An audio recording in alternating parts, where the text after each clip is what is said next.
No, I'm way off. I can scooch over if you want. No. Or you could just do that. Just pre-show, you just wiggle all around and change your camera angles, and it's more work for everybody else. So I do my pre-show dance. All right. Jam out. What's up this morning? Can we talk about GLP-1s, or is that kind of taboo on YouTube? No, you're not going to start off the show with doing something that's going to get us kicked off the entire internet. So I know. YouTube's going to hide it. The internet's not going to like it. You're not an expert on GLPs. And I am not an expert on GLP-1s. And you like RFK, so yeah, you can't talk about GLPs. It actually had nothing to do with RFK Jr. Yeah, you know what? But the YouTube algorithms don't care if you make a disclaimer or say, well, it doesn't care. As soon as you say the word, right, you're just kicked off the internet. Well, I don't know, because it is also controversial, and the internet does thrive off of controversy. Yeah, but it's not that controversy. Just not that one. Yeah. Because it's health related. Exactly. If it's politics related, if it's president related, they're like, oh, all day long, let's get people revved up. But they're like, stuff like that, people just aren't so angry about. Well, okay. So you gotta think, people who market and promote things like not on the up and up, they hijack those algorithms to push sales pitches. So if you made some content and you weaved in a way to sell your thing, they want to defend consumers against getting hoodwinked by someone, the snake oil salesman on the internet. So that's what you're fighting against. It doesn't know. Wait a minute. Yeah. You're saying the internet wants to avoid people getting hoodwinked by salesmen? Yes, the algorithms do. They could have fooled me. Yeah, it's one of the things. I would have guessed it was the opposite.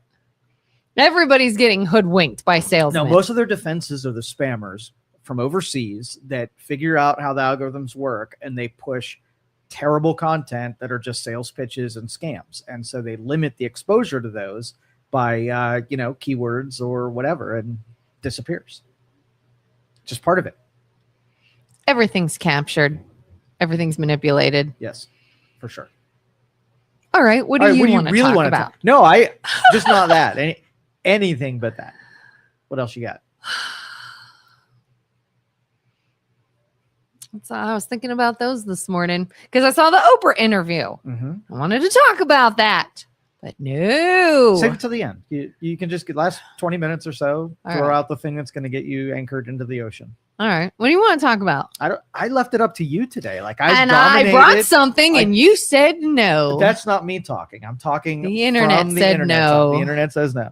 How about our viewers? Our viewers that are actually live and watching and can't have this hidden from them. What do you guys want to talk about? Do you want to hear about my subject, or do you want to talk about something else? Thank you for not saying the word again. I like it. Yeah, my subject matter, my interest. Do we want to talk about the snow or the weather? Because I know you love doing that. Oh, yeah. The weather and what national day it is today. Is there a national day today? There is. What is today? Today, I think, is National... Is it Get to Know Your Customers Day, I think? Okay. For business owners. I think banks should be closed on that one. Yeah, get to know your customers by closing down. Mm-hmm. You know how, like, my kid, which is in high school, and my wife, who is a teacher, when the weather says it's going to snow, like, the first thing that happens is like, I hope school gets canceled. Oh, yeah. School gets canceled. Oh, my kids have developed this superstition now. They got it off the internet, I'm guessing, where they turn their pajamas inside out and backwards, and they put like a spoon under their pillow or something like that, or an ice cube in the toilet. They have all these rituals they do, and it looks like school might be canceled. And I'm not gonna lie, I thought it would be today based off of what I was hearing before today. Yeah. I was like, ooh, conditions are gonna be right. It may happen, but it did not. And they were a little disappointed. Yep. Carter says, hanging on every word, Kelin. And Julie says, go, Kelin. I love Carter and Julie. They're our biggest fans. They're the best. Thank you, Carter and Julie, for being such loyal viewers. Sticking it to YouTube. We talk about what we want. Carter and Julie, what would you like to talk about today? The Minnesota shooting. We could continue to beat that into the ground. Yeah, we've never talked about that before. I know. Should we talk about politics? Should we talk about the left and the right fighting? Because we don't have enough of that on the internet. YouTube's like, yes, do that. Sports, food. I don't know anything about sports, and food probably will lead me to GLP. You just did it. Like, I didn't finish it.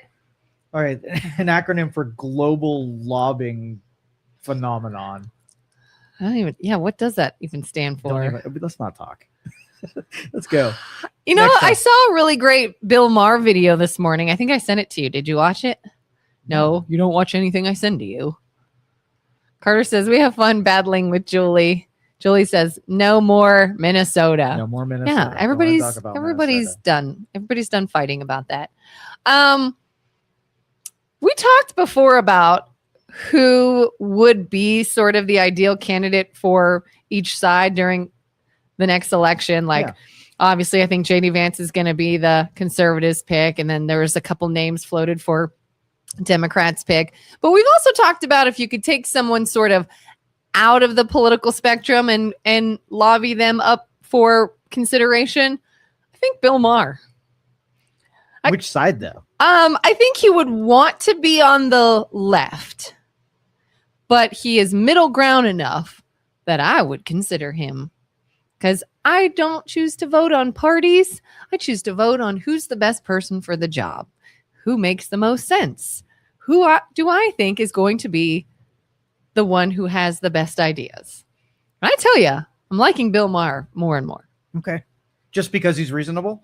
Yes, because he's reasonable. He's kind of funny, but he's reasonable. Okay, so the executive branch running a major institution with hundreds of thousands of employees.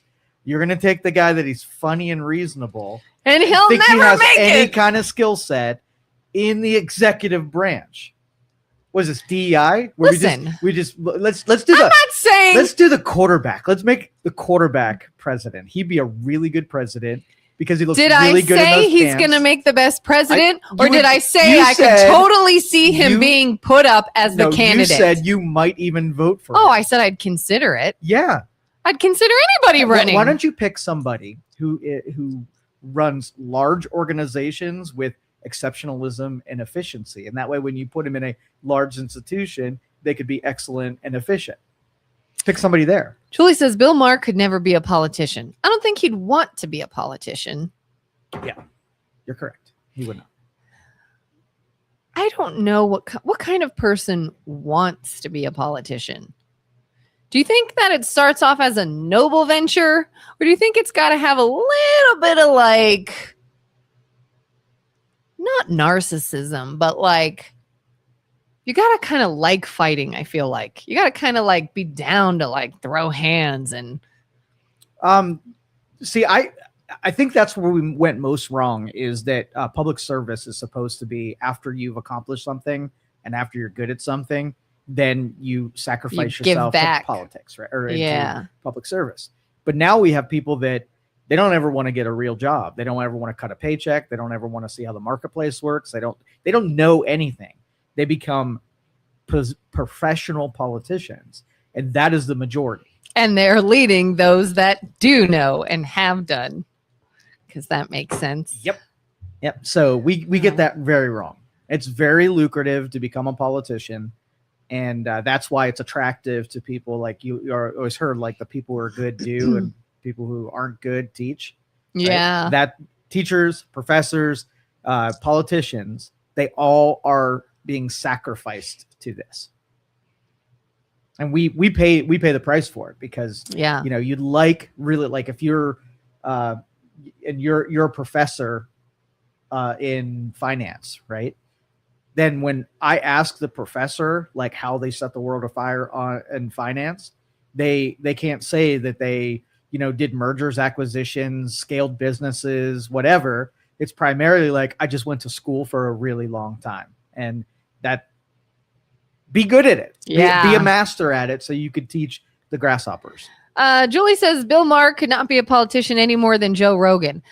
I get the idea of, like you said, you would want them to sort of be accomplished in a certain field in order to do that. Yes.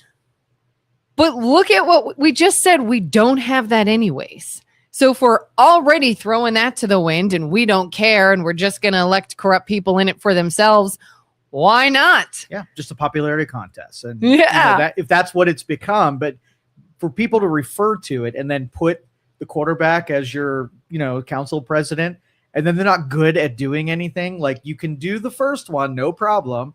But complaining that somehow that person doesn't get a whole lot done is like whoa. I mean, you'd have to know what you're getting going into it, because really, do we have an example of anyone that is really good at what they do in our government? No, because that's not what we're pursuing. So then why not Bill Maher or Joe Rogan? Why not? That's all I'm saying. It's not like there's a standard being upheld that they don't meet, right? Okay, so here, let's solve that. You solve it with three steps, right? Number one, money out of politics, where you financially basically separate yourself from your finances when you're in public service. You can't make money with, speaking engagements. You can't write books. You can't invest in the stock market. You can't take bribes from NGOs.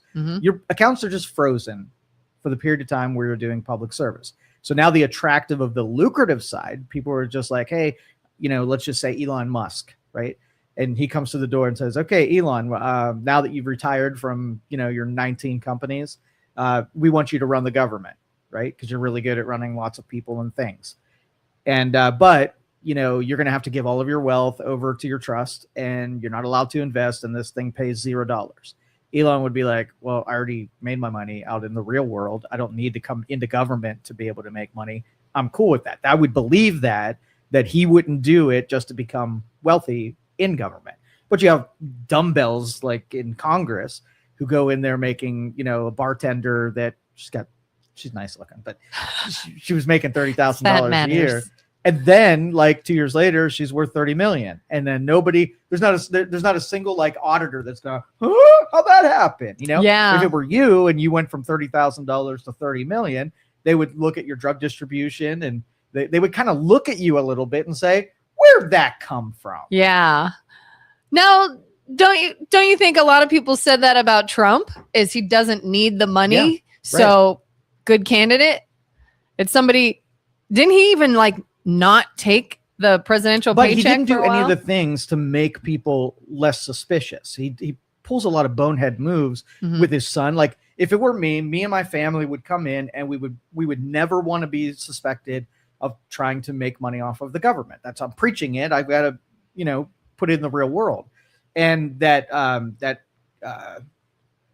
what did he do? He released some kind of Trump coin or something like that. And of course that's going to be like, okay, well, you're trying to scam people and whatnot. Yeah. His son does a lot of business contracts. Like, I don't mind even like Elon Musk getting contracts from the government, but you can't like give anybody an advantage because of their friendliness towards the government. So it looks a whole lot like if his son didn't get that contract, which I would have said conflict of interest, you can't do it. Let's find somebody else to do that contract. You'd have to make the argument that there are no other companies that aren't directly related to the president that could fulfill that contract. I'd give it to them way before I would just hand it to my son, because what are your critics going to say? He got the contract because he was his kid. That's nepotism. And now, I mean, they were going to argue that anyway. They were going to criticize that anyway. So he's probably just like, screw it, might as well. Yeah. But it's still, that's the slimy part of politics, is the money.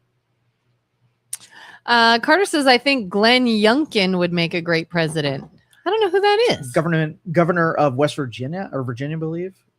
Is it? I think it's Virginia. I don't know. Yeah, he's a Democrat, very middle of the road. His constituency are very coal oriented, and so he, in spite of his being, his team does not like coal at all. He stood up for his constituents rather than his party. And so I think he's a fairly decent person. Do you feel like when a candidate is chosen to be the is that the word I'm looking for? To be the person they select? Party nomination. Yes. Okay. Do you feel as though they sort of have to have like some kind of reputation? Like, it's almost like it's always somebody that is already so well known and in the news, rather than somebody doing a good job but flying under the radar. So if that makes sense. The political consultants take a first wave at it. They take all persons and they see what their electability. It exists on a spreadsheet. They roll it forward. Has nothing to do with if they can do the job. It has everything to do whether they're electable, and it gives them, before you put it's like their celebrity. Yeah.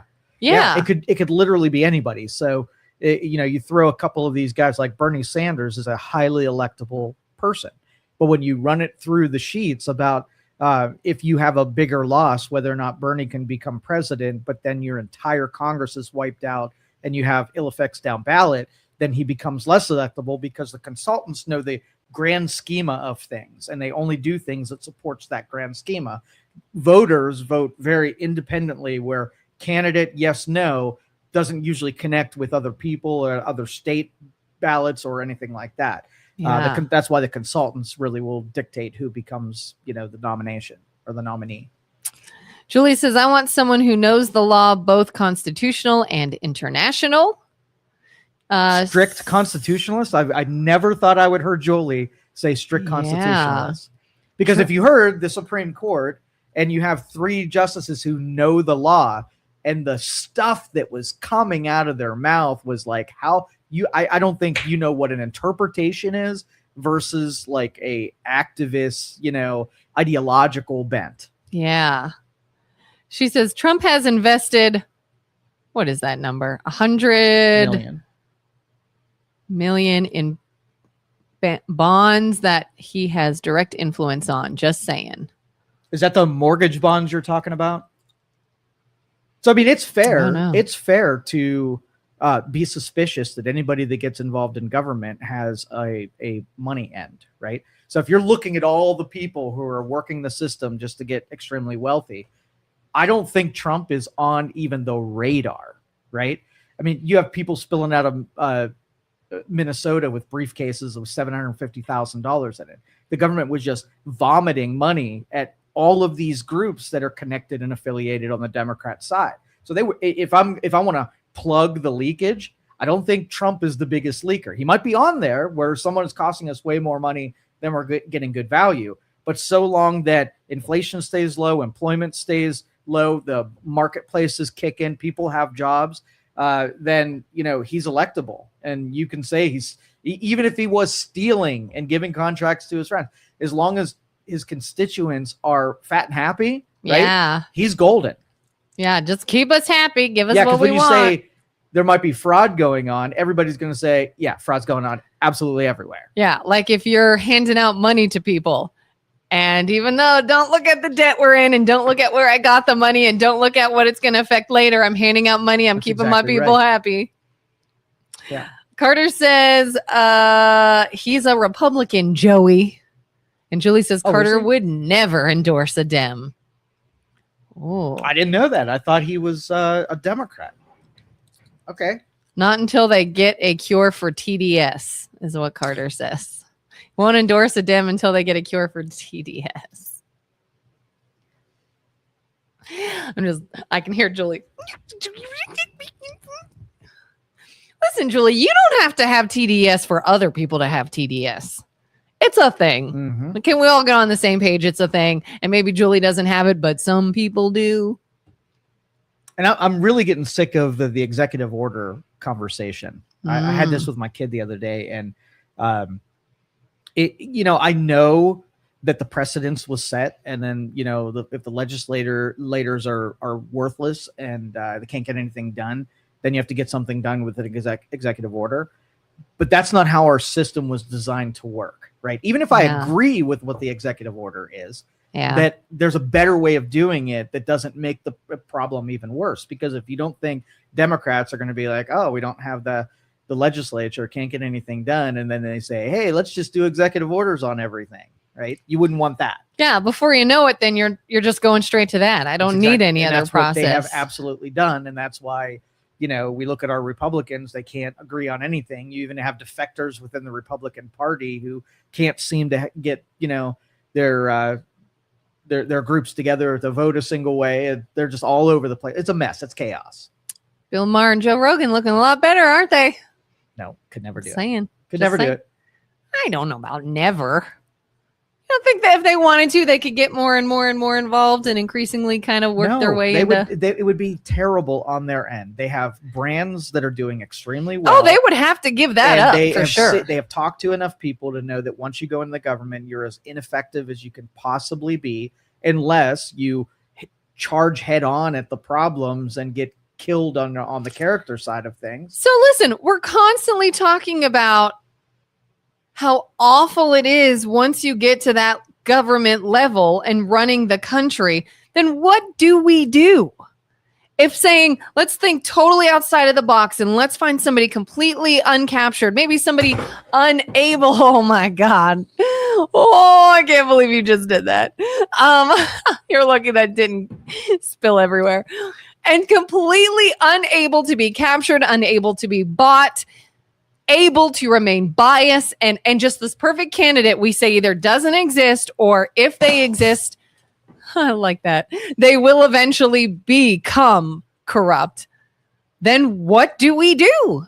Are you talking to the libertarian and Joe? Because he has an answer, but he's had the same answer forever. Is it an answer that is realistic and able to be done? You could totally do it. What is it? But it's unrealistic because the people who can do it will never decide to do it. The don't pay our taxes thing? No. What? So libertarian is all about small government, right?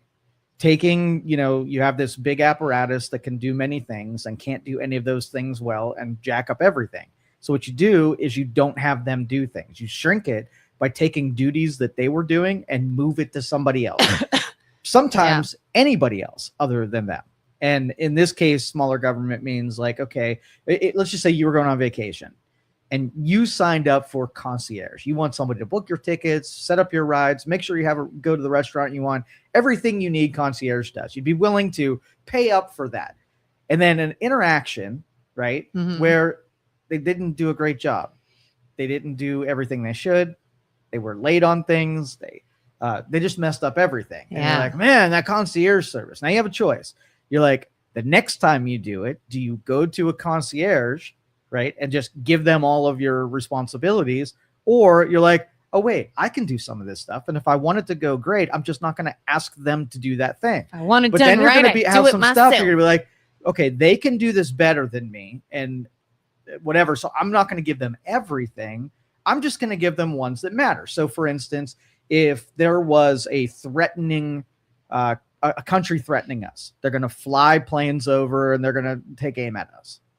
Do you think you and your friends can protect all of us from airplanes coming into the country? Right? No. So the answer is I can't do that myself. So that's a job I'm going to give to you. You can do it better than I can do. I could do it in ways, but I know you can do it better. So you get that military thing. That's all you. Yeah. So you go to one thing at a time and say, if you're either asking permission or getting insights from the government, see if you can do it better elsewhere and take that role and responsibility away from them. And you could just go down the list. I bet you they're probably in charge of 1 million plus things, right? And so on a regular basis, you're like, every month we got to take 10,000 responsibilities from you, let somebody else do it. And sometimes it's going to the private sector and getting privatized version of it, where the company that we're contracting it with, they become responsible for the efficiency. So if you're a concierge travel service, would you trust a private company to do your vacation or the government to do your vacation? Private company. Okay. Because you have controls. You can decide you don't have to go to them. You can have competition where there are 1,000 of them and they're all competing to give you the best service at the best price. Right. So the cost controls are fixed that way. So it's if you do a bad job, can I fire you? Yes or no? If you can fire them, then it works. So if you decide, if the government says, hey, we're going to bring unemployment down to 3%, right? All we're asking is for $100 billion in this budget. Okay. And you say, sure, now you owe me less than 3% unemployment. If you get 3% unemployment, cool, I'll give it to you a second time because you did a good job the first time. If you don't do the thing, then you don't get the $100 billion back anymore. So there was no, if you had a pharmaceutical company, I would give you money if the pharmaceutical did what you said it was going to do. If it actually say, hey, this right here we'll do X. And if you do X, I buy from you again. But the problem with government is there's no constraints. If they do a bad job, they still get more money and they can continue doing it forever. 50 years later, we're still solving a problem, never giving you a result. And you're like, wait, I have to still pay you? I can't break up with you?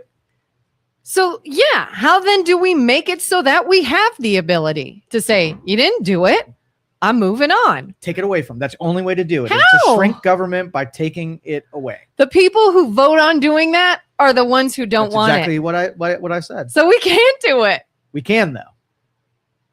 How? Okay, so you have a couple guys like Rand Paul, right? Who pay attention to the budget spending. Tom Massey pays attention to budget spending. If you shrink the budget down where you get to the edge where you can't spend any more money without causing devastation, there is no money to give, then I can't budget spend. So if my budget shrinks from $7 trillion to $5 trillion, did I not effectively get rid of $2 trillion worth of things the government was doing before they're not doing anymore? If there were 10 NGOs and now there's one NGO, that is somebody doesn't have to do something they were before. If we fire 500,000 government employees, there are things that the government was touching before that now they can't touch anymore. Limiting the resources means that they don't have exposure. If I hired 100,000 IRS agents, and now you got a whole building full of these people who are like, we got to give them something to do. Don't you think the effect is that they're going to do IRS stuff and they're going to cause influence where if you only had 10 of them, they would be very limited in scope because we cut the resources down so that they couldn't spill over into areas they need not be in. Who's the one doing the cutting and the firing? Well, Doge started, right? And people fought back against that. It's not over. It's not over. They fought back because they have an allegiance to the opposite team that didn't hire Doge. So even if it is a good thing and it makes sense and it's going to help us, there's a whole other side that benefits when the one side fails. So they will always have stake in the game to make something not work, even if it's the best choice. Yeah. And then we have lobbyists. People spend a great deal of money to capture the votes of people. Like if I don't want the 10% credit card from the banking industry, and I really like my 30% interest rates on people right now. And President Trump says, I'm going to force banking to do 10%. You don't think that lobbying group made sure that there was not enough votes to get what he actually wanted? And the executive order bypassed that because the bot people weren't, getting their money. But don't you think that is something that's going to die on the vine for sure? 100%. So we have the ability to change, but it's based on if the people in power now suddenly grow a conscience and say, I want to actually do what's good for the country. And that's the thing. Like you can curtail lobbying by putting strict limits on it. But the thing is, there's a million nipples, right? And everybody's latched on theirs. And they're all there to make as much money as they can and become electable. So if you can rail against somebody else's nipple, right, easily, because it's not going to take away. But what happens when it's your lobbyist? So if you're like, lobbying should be cut down to next to nothing, all I got to say is, hey, do you want AARP to when you're an old person, you want them to fight for your Social Security check? Do you want your groups? How about the union that looks through your contract? Do you want to limit education lobby? And when you're like, well, no, not those ones. The NRA, I keep those lobbyists going. But if everybody has lobbyists and they have a voice that's bigger than voters, then you have to curtail it. You have to slowly, through attrition, cut off the resources and funding that explode these things and might make them unmanageable. Minneapolis, like the fraud was so rampant. Do you think it was rampant because it's completely just nefarious behavior? Or people looked at it and said, this is too big for human beings to manage anyway, so they're not even be able to catch it if there is fraud. You could probably send an invoice to the federal government and automated systems would pay it, and not a single person would look to see if you legitimately being paid. Why? Because they receive 1 million invoices. And if everybody looked through every one of them suspiciously to make sure it could get paid or should get paid, then it would just take too long. We don't have that kind of time and energy to do it. But if they're receiving 10 invoices, now you can be a little bit, And look at it with some more gaze. Yeah, interesting. Like I've talked before about the blunder from Alabama unemployment and when I was laid off during COVID and how they're now saying they want money from me. And I'm like, no, I never got money. This is an error you made.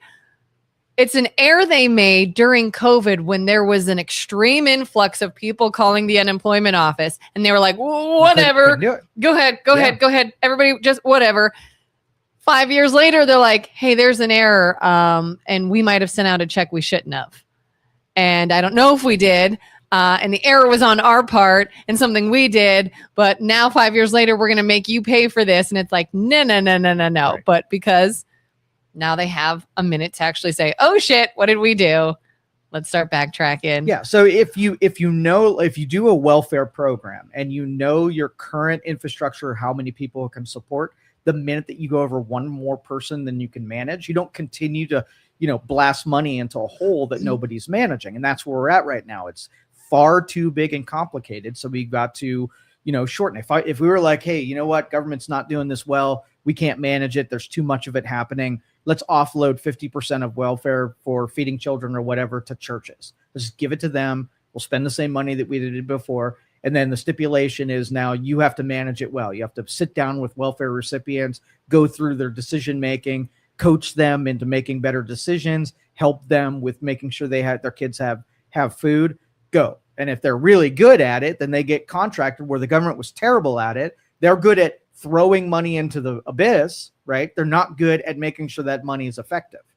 Where the government can say, I think there was a food, this was Minnesota. I mean, if you think that Minnesota is the only one that's involved in this, you're crazy. Yeah. You're absolutely nuts. Yeah. It just so happens that a YouTuber brought that one to our attention, and all of a sudden, all the fraud seems to be coming from Minnesota, and that is not the case. I mean, didn't they find some in Ohio?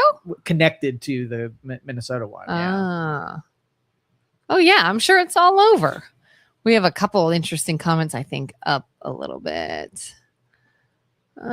Trump was a billionaire before he was president and don't think money motivates him at this point, more like power.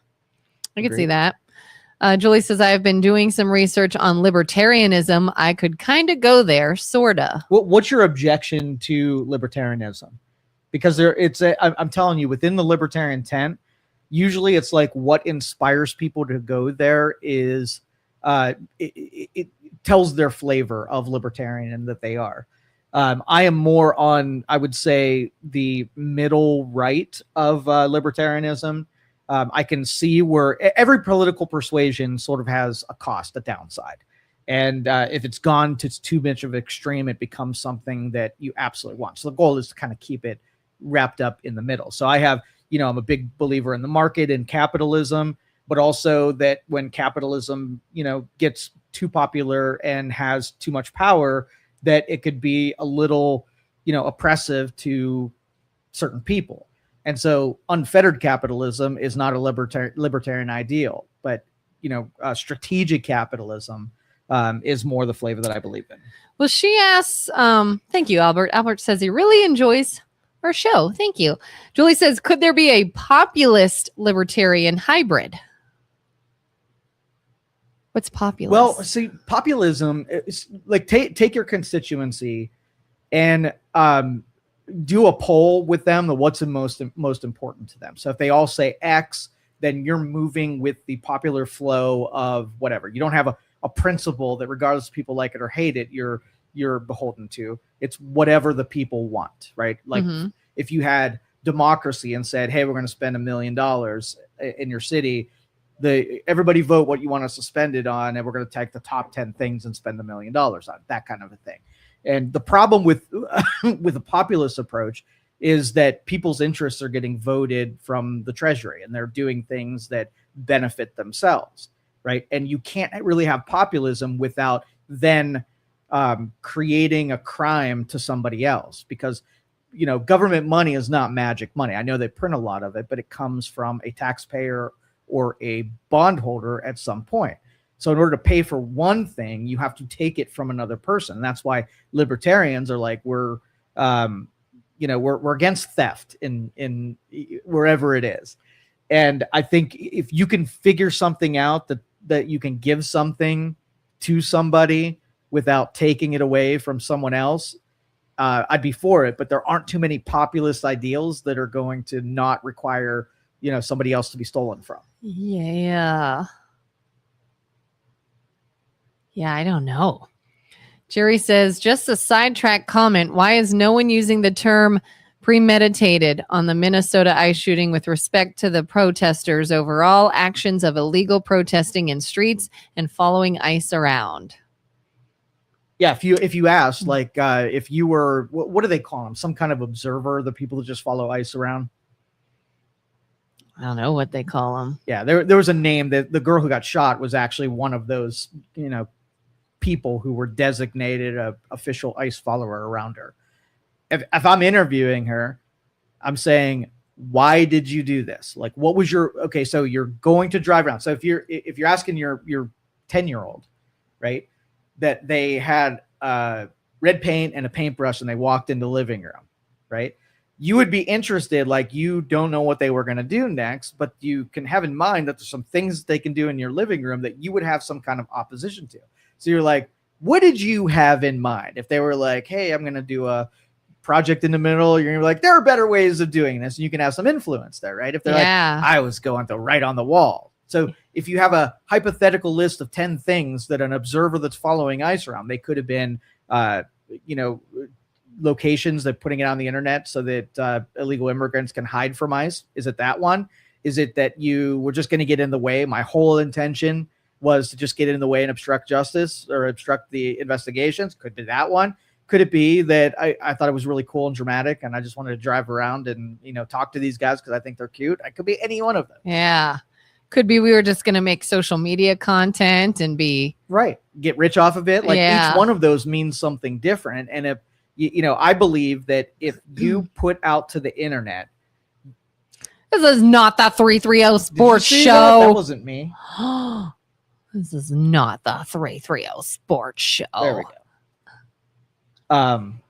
What the heck were we talking about? Oh, premeditated ICE. The instigators. Where's our comment section? Those who.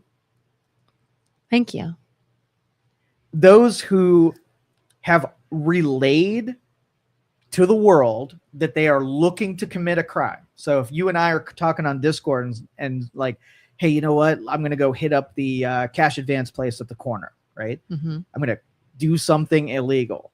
Well, I should be able to investigate that. When I come across that conversation, you didn't rob anybody yet, but we're going to have a conversation about what you're about to do. And so whether or not it's, I'm going to do harm to a sheriff somewhere, or I'm going to obstruct justice or obstruct a nice motorcade from doing their thing. All of that is capturable, right? You can have your investigators going out online, infiltrating these systems where this chaos is being, choreographed, and stop it before it ever has a chance to do it. Make it really hard to happen. I'm not saying throw them in jail, but make life a little bit more difficult so it's not so easy to plan to break the law, right? And do it publicly. I saw an interesting video this morning. It was Adam Carolla was talking about the left and was saying they're constantly yelling about the chaos, the disruption, chaos really that's going on. And look at all these horrific things. And don't you all just want this to end? And we want peace back. We want all this bad stuff to stop happening. But it's of their own making. Like, if that's on purpose, though. You make chaos and then you yell about, oh my God, look at all the chaos. But that's on purpose. Yeah, that's their game plan. If things get chaotic enough, then individuals are, they're more willing to give up their liberty for the government to solve the problem, right? And so Democrats know this, and the more crisis they can make available on the news 24/7, the more likely that Joe's going to sit there and say, yeah, I just want this to end. I'm really cool. You want to put a 9 o'clock, what's that called? We're not allowed to leave your house. Curfew. You put a 9 o'clock curfew. I'm cool with that. Just make the chaos stop. They know this. He told a really good story about, like, let's say a wife's or a man's wife was like, I want to leave the door open at night. And he said that you'd say, well, no, you're going to have like raccoons and stray dogs and animals coming in and tearing things up and bringing garbage in. And we can't just leave the door open all night. But the wife's like, no, I'm leaving the door open. So what happens? Raccoons and animals come in and tear things up and they make a mess. And the husband's like, look what happened. Now everything's a mess. And they get into a big fight. And the next night it happens again. And there's chaos in the house and things are ripped up. And the husband and wife are fighting again. And he's like, we need to shut this door. No, we don't. I want this open. Everything's fine. Until the kids go, enough with the fighting and the mess and everything. Please just give her what she wants. Please just stop the noise, stop the fighting. Just give her what she wants. And he's like, or you can shut up and then we'll have peace. Like, we shut the door and you shut up and that's peaceful as well. You know, and pretty good analogy, I thought. Jack says, I suspect she believed that the illegals should not be deported. And she believed in the cause. The cause. Just like pro-life protesters at abortion clinics. Yeah, I'm sure she did believe in the cause. There's a difference between a protester with a sign on a sidewalk shouting what they believe and putting yourself directly in front of an armed agent. There's a difference. You could believe in the cause and you could think, this is all I can do. Nobody's going to listen to me if I just have a sign on the sidewalk and I'm shouting what I want to do. It's ineffective. So I'm going to get in my car and I'm going to go physically block them. That's one way to do it. Yeah, I wouldn't recommend it. You are sacrificing your liberty going into it when you break the law that you know that you can be thrown to the ground, handcuffed, and put in a prison, go before a judge and get punishment of some kind. That's part of the sacrifice. So it's like so the sign wouldn't make people listen to me, and I want people to listen to me, and I'm not going to accept that my ideas aren't good enough for people to listen to me. So I'm going to give up some of my liberty and be that they're cosplaying as like these historical, pillars that did the noble cause and sacrificed themselves, right? Mm-hmm. When somebody can explain to them, here's what's really going to happen. You're going to be a blip on the headline radar, right? And you're going to not affect anything. They're going to still drive and do whatever those are going to do. So you'd stop nothing. So if you're willing to sacrifice yourself and nothing changes whatsoever, then in America, we have a due process for everything. If you want to make a change, do X, Y, Z, right? Go get a bunch of signatures, run for some kind of elected office, and vote your way. And even if you vote your way, you might be one amongst 100 and you might still lose, but at least it's the process that you want to change. You get people on your side and you try to change it legally, right? So you'd have to make your case to the majority of the country that says, you know what, illegals, they add so much here. They're just people too. And when everybody says, we don't care, we're still going to say no, right? Then you lose and you're like, oh, I got to pick up my messaging. They don't know, half the country doesn't believe me and want to go along with it. So either I can say, I'm going to hijack everybody and force them into my ideals, and that's the coercion part of the Democrat Party, or I'm going to get better at messaging and I'm going to persuade you into my idea and make more of them. Bad ideas are bad ideas, right? And they should always die. And that's why the liberals are angry, because their bad ideas have always been bad ideas, hard to prove, hard to keep the narrative, especially when you don't have the capture of the media anymore. So it's very difficult to get those kind of bad ideas to stay alive. Yeah. Julie says, fascism is intentional chaos. All we want is no fascism. All right. No more fascism. It's out. Do you find that a bit hypocritical? Why? If anybody is the fascist, it is the far left. If anybody is, it is them. If anybody is creating intentional chaos, it is the far left. So, tell me I'm wrong. I'm a definitions guy, and I don't know that we're talking about the same thing. So, Julie, tell me, what is fascism? Is it just conservatism, but putting on like fangs and, a scorpion's tail? Like what when you say fascism, what do you mean? Because I don't know many pro-fascists in any of my orbits, and I don't see pro-fascism things happening. Mm-hmm. She says due process was thrown out the window with the Trump regime. So did the Trump regime make somebody decide that I'm going to, instead of using my legal rights to protest in a legal way, I'm now going to illegally do whatever the hell I want in the name of protest. Trump did that. Trump made people do that. Trump made people say, I don't want to do it the legal way. I choose to do it the illegal way. Because if you think that, then let us know. Maybe he did. Let's look at that. It's funny that Joe is preaching about due process, but fails to talk about how ICE is violating due process left and right. Well, that has been asked a bunch of times, right? And the discussion is whether or not, if you are a citizen of the United States, you get due process is afforded to you in this respect. If you are an illegal, you're not a citizen, what is the due process? And I think a lot of liberals want to count illegal citizens and give them the same processes as if you were a citizen. I think that's the disagreement there. I think that everybody should get the due process that they're afforded. And if someone doesn't give their due process, so for that Garcia guy, right? So the complaint was that haphazardly threw him in a plane and sent him off to Venezuela or Portugal or wherever he got sent off to. All right. And the liberals were saying due process wasn't followed.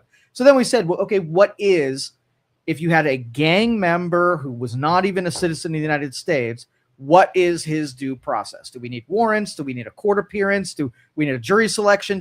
Does he go through the same thing? I still can't tell you, because I think because the discussion happened that if you are here illegally, let's just say you didn't have a house and you were running through the desert, right? And ICE came across you where you just crossed the border 9 minutes ago. What would they do? They would get you back as quickly as possible. I don't think you're going to go through the legal system when they say you jumped the fence. I watched you. You're in the desert. I watched you. Now I'm going to put you back over there because you never should have been here.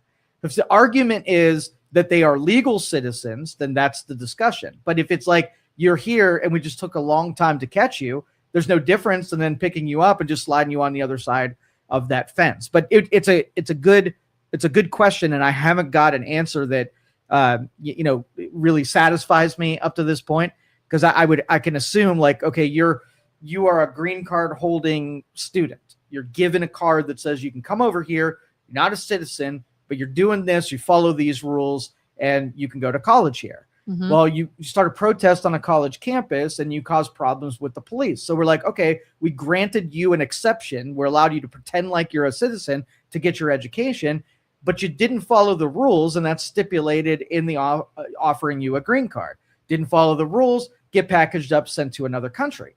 Well, due process for taking a citizen who did not have a green card would go through the courts and in front of the legal system.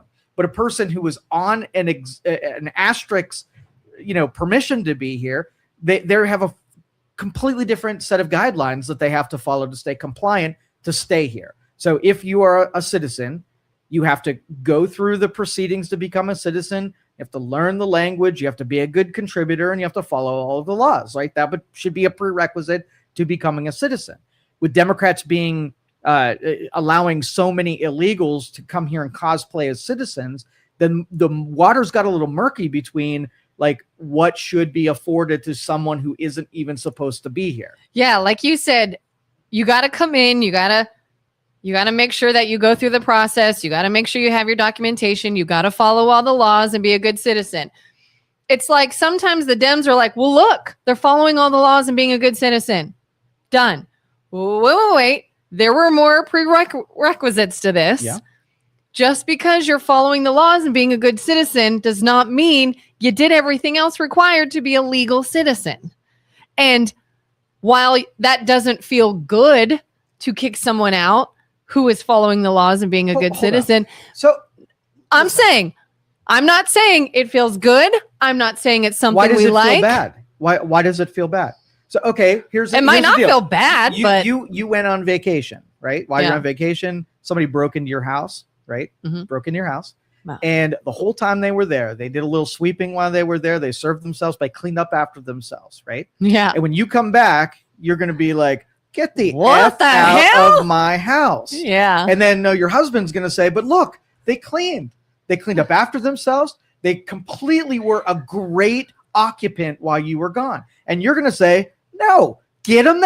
If had you asked me, different story. You behaved once you were here, but you entered illegally without permission. Nobody invited you here. Yeah. And along with them come the mass murderers who are not going to be law-abiding citizens. And you definitely don't want that. Somebody had asked earlier if we could pull up the definition of fascism and read it. Yes, I certainly can. We will do that. Let's. Fascism. By definition. Super Grok. Is that in place of Google?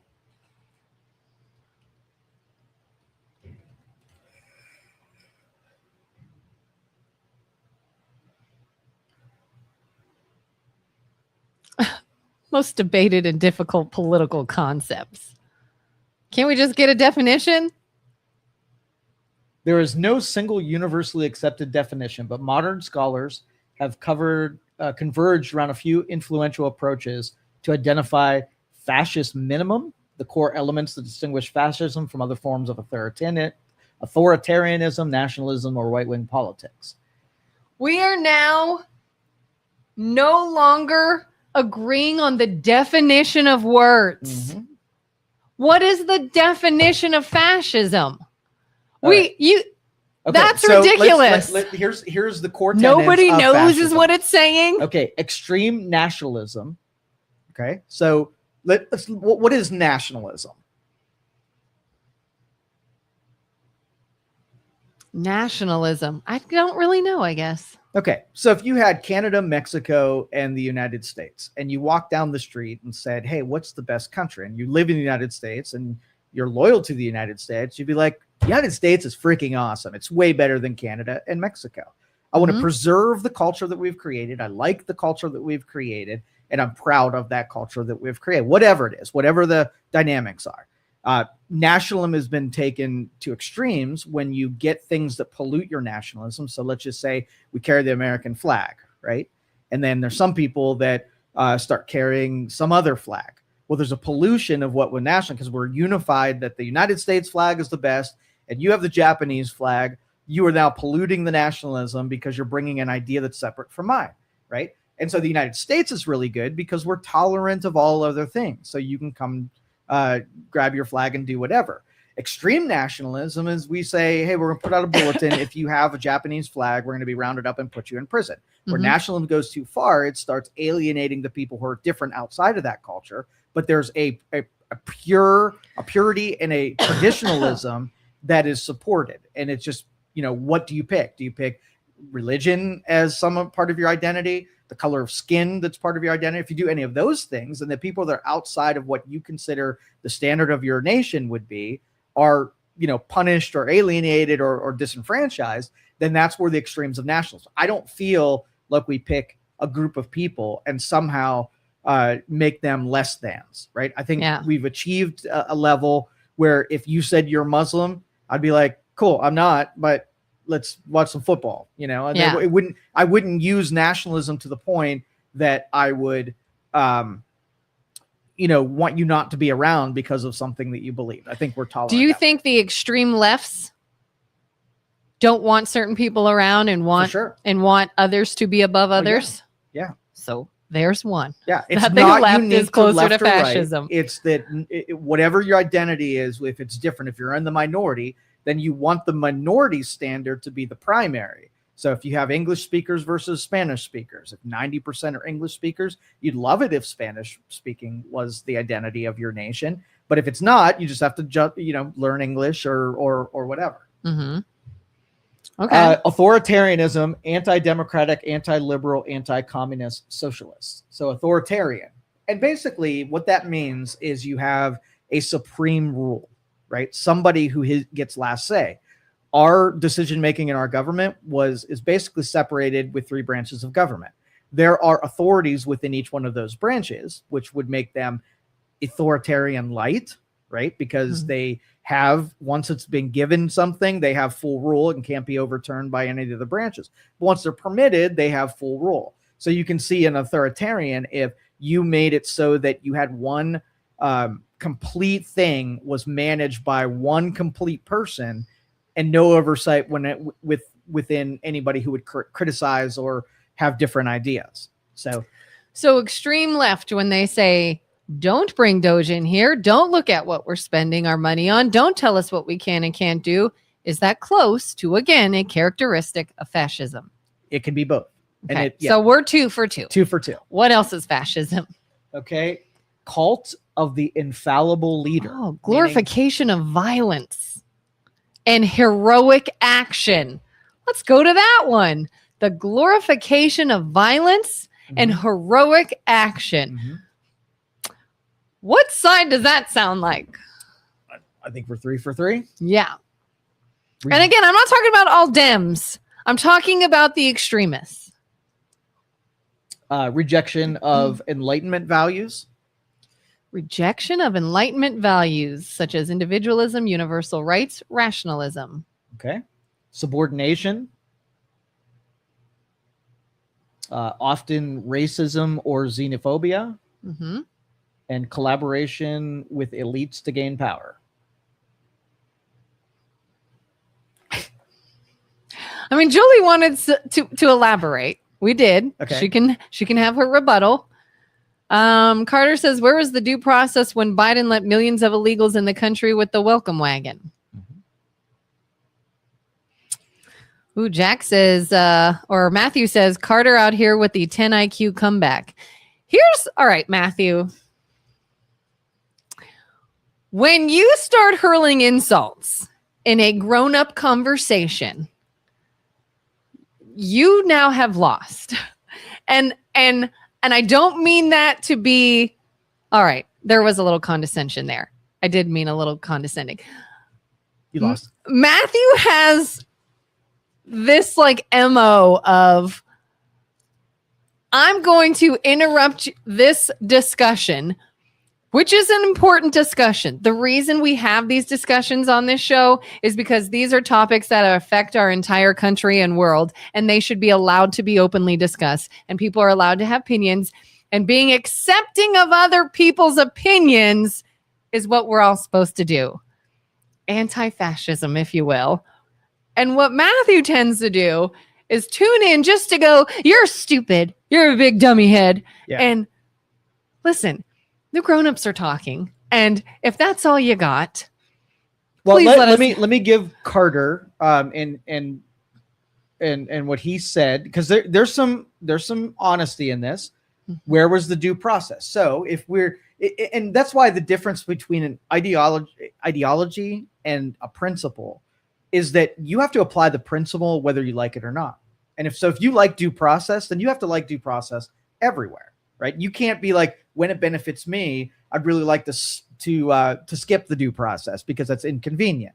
And so when due process of entering the country, right, comes into play, what is the due process? What do you do, right? If you say that you're from a country that's warring and you fear your life, you go to this place, you fill out this piece of paper, you wait for approval, or sometimes are allowed and come back when it's approved. You pay the money for the lawyer's fees to get it done. You learn and take a test to be a citizen here. That's your due process.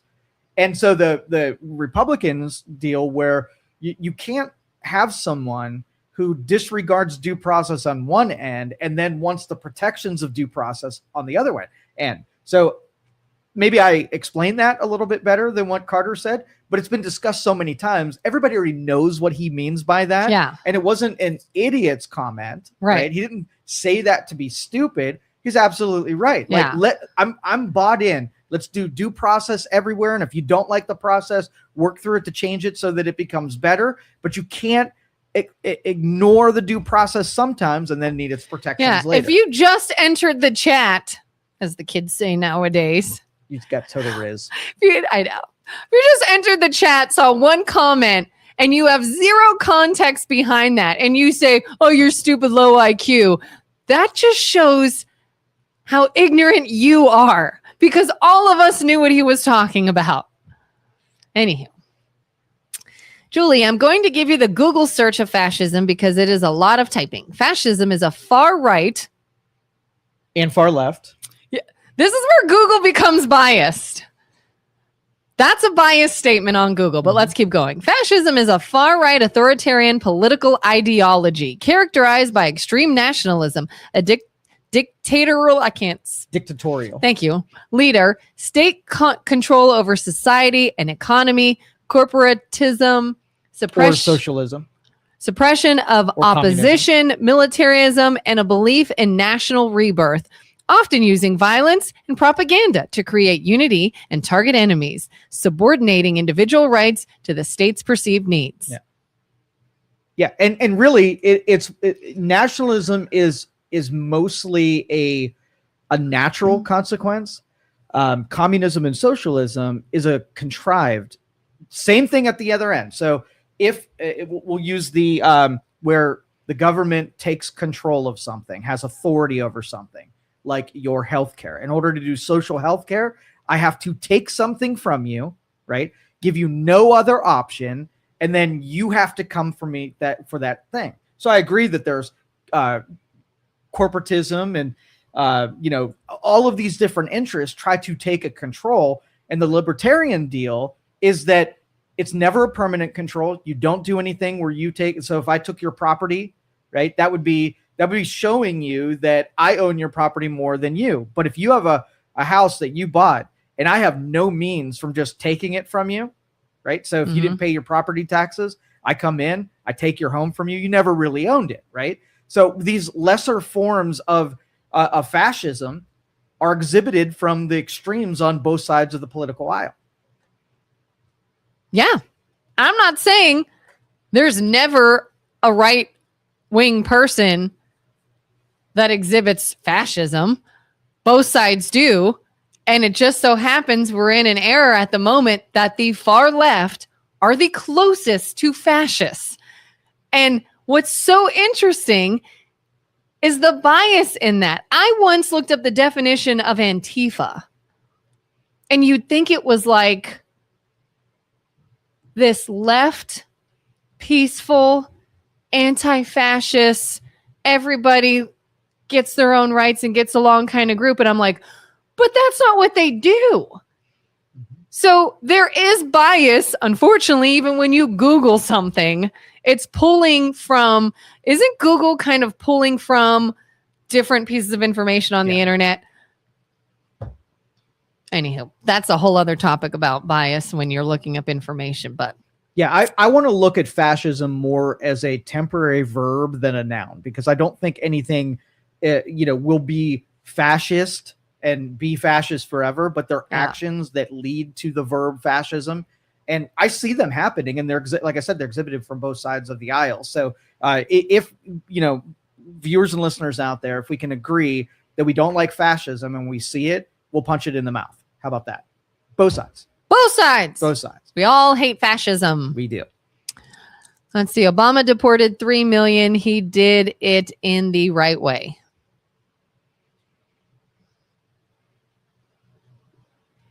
What else? What else we got?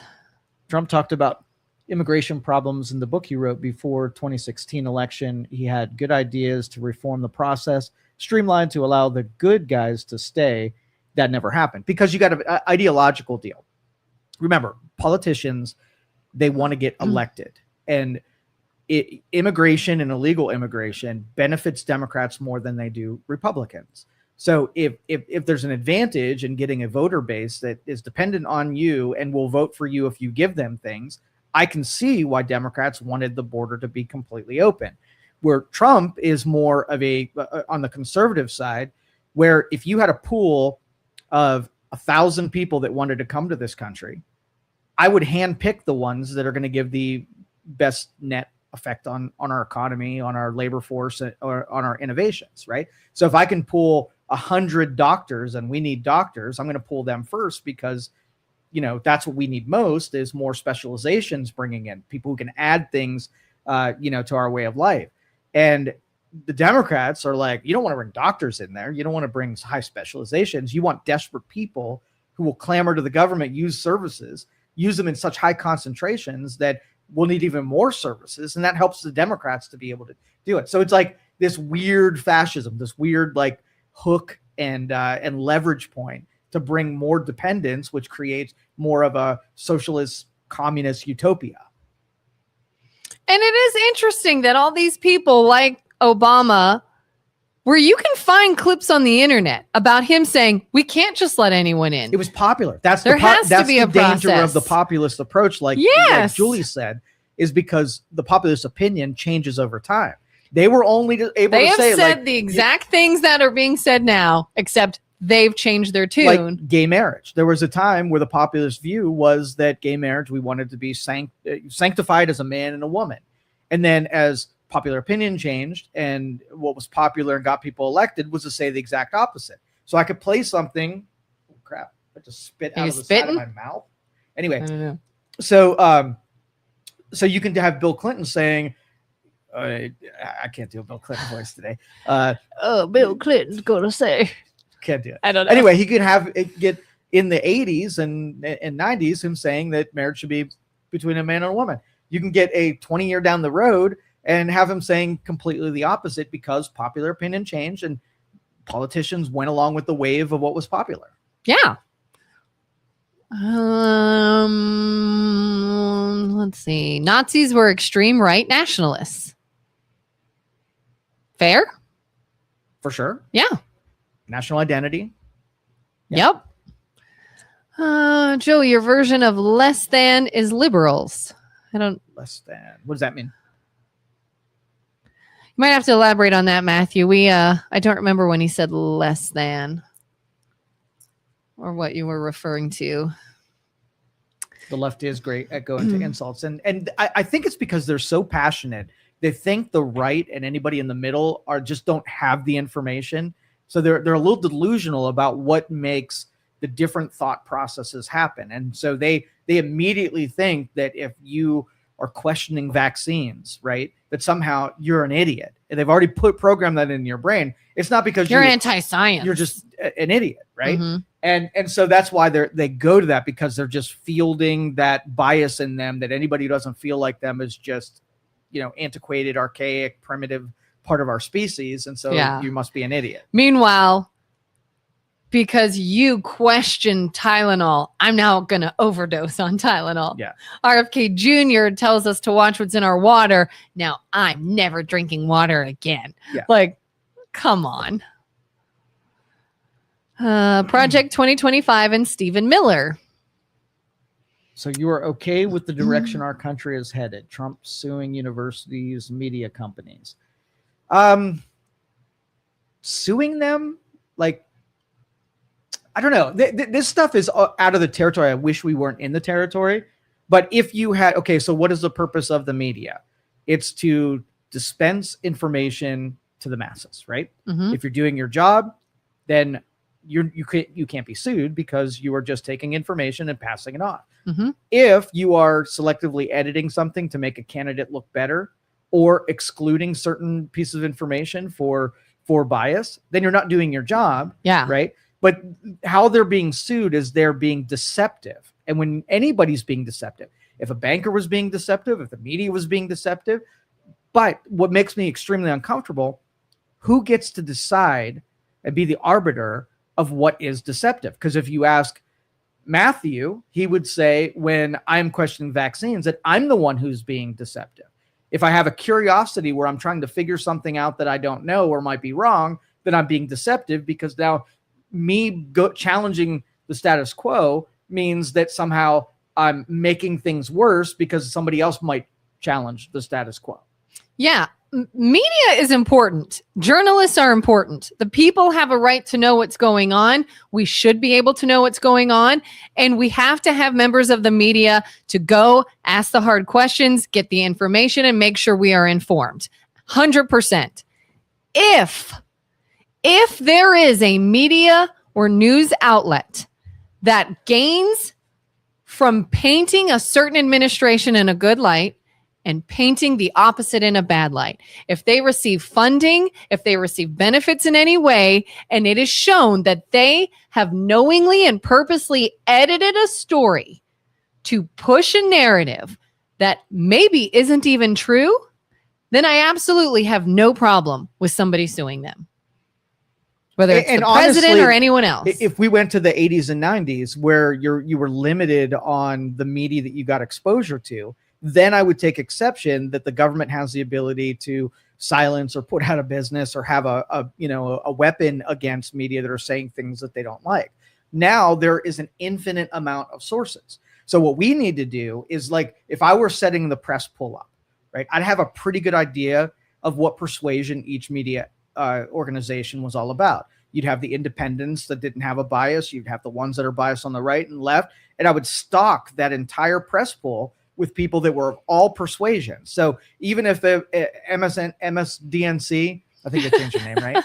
MSDNC decided to go really anti-Trump and very pro-Kamala, right? At least I know that I have a Fox News in there that could give the information on the other sides. And then, constituents can put those two together and get their own messaging, knowing who's, where. Yeah.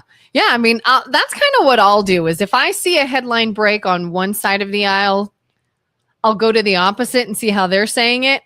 But ultimately what I want then is who's got a full unedited clip of what this person said or did. Where's the full speech? Where's the context it was taken? And the moment I see one of the sides paint that differently to push some sort of bias, I'm like, well, thanks for proving that you can't be trusted.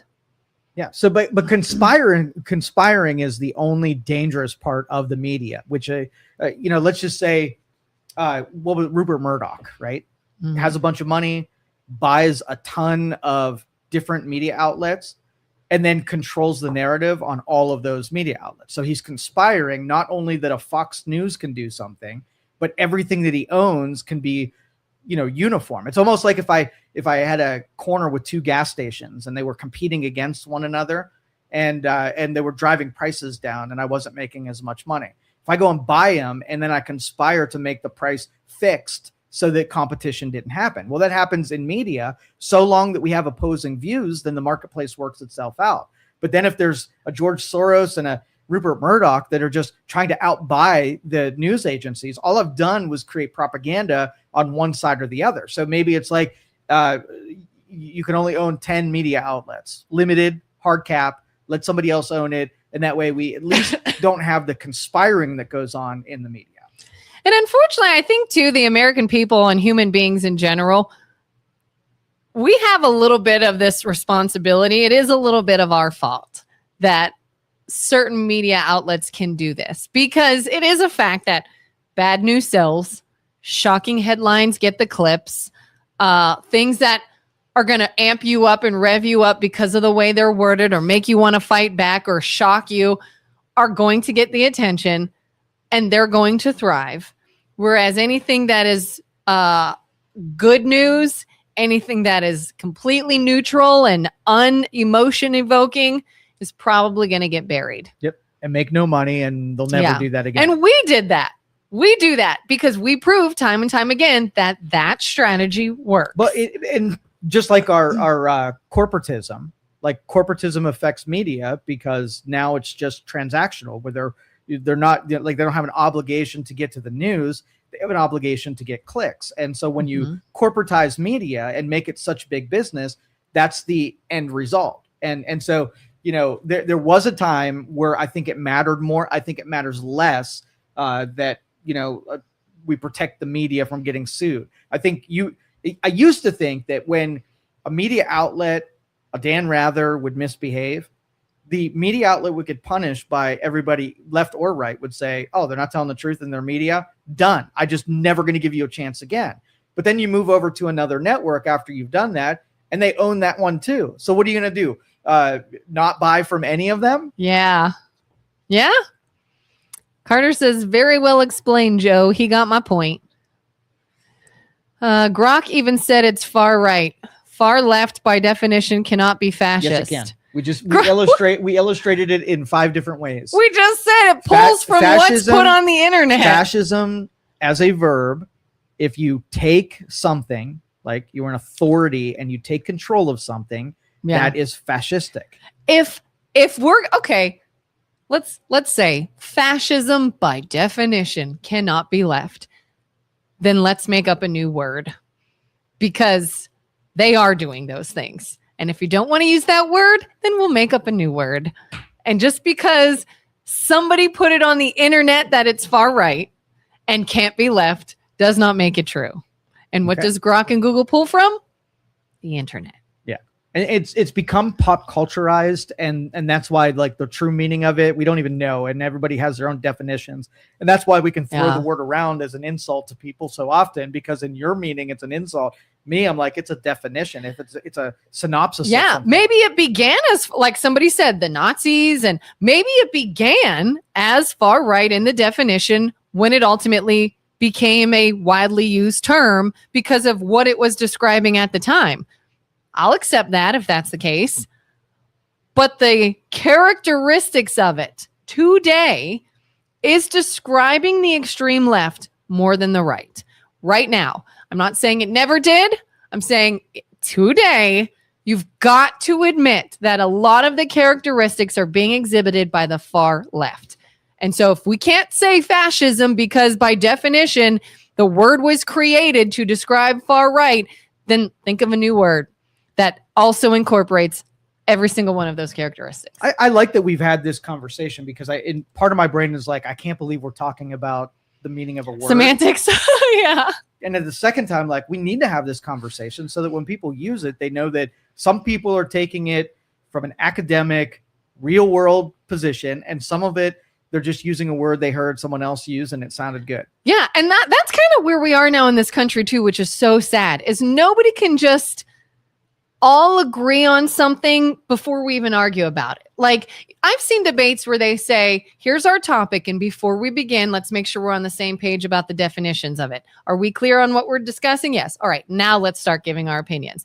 Did you happen to see, what's his name? There was a hearing, the guy talking to Dr. What's her face? Can men get pregnant? Do you know what I'm talking about? There was like a Senate hearing, and he was talking to a female doctor, and he says, yes, can men get pregnant? I'm trying to think where that was. Yeah. This was just the other day. And she would not answer the question. And he's like, I'm not pushing an agenda. This isn't me bullying you. This isn't me trying to get one over. I'm simply stating you are a physician. You're a medical doctor. And I want to know, can a biological male get pregnant? And she would not answer the question. And it wasn't her being stupid. It was her being captured. She's like, well, I have a lot of patients that I identify as different things. Not what I asked you.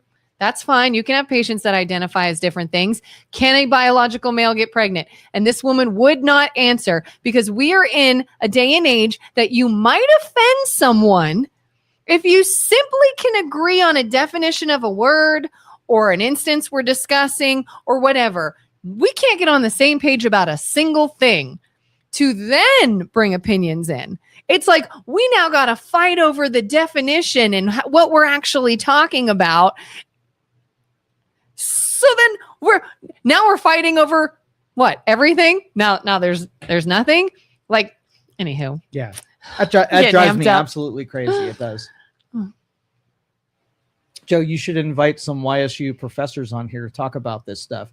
It's hard to go back and forth via comments, but I bet YSU has some good professors that would be knowledgeable on this. Yeah, I agree. We both know a YSU professor that we're friendly with, who's really great, and we've talked to him before. And he was an old professor of mine.